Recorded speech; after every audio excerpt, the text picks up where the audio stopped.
রাগের মাথায় ডিউটিরত অবস্থায় সহকর্মী জওয়ানকে গুলি করে খুন।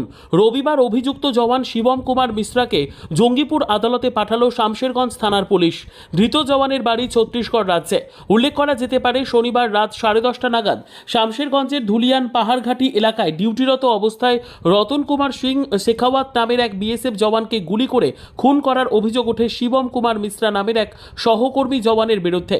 মৃত্যুর ঘটনায় ব্যাপক শোরগোল সৃষ্টি হয় ধুলিয়ান জুড়ে। রাতেই অভিযুক্ত বিএসএফ জওয়ানকে গ্রেফতার করা হয়। প্রাথমিক জেরায় পুলিশ জানতে পেরেছে, ধৃত জওয়ান বেশ কিছুদিন ধরেই অত্যাধিক চাপে ছিলেন।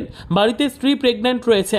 তারই মাঝে ওই জওয়ানকে হাসির ছলে ঠাট্টা করছিলেন রতন সিং। তখনই তাকে রাগের মাথায় পরপর 13 রাউন্ড গুলি চালায় অভিযুক্ত জওয়ান।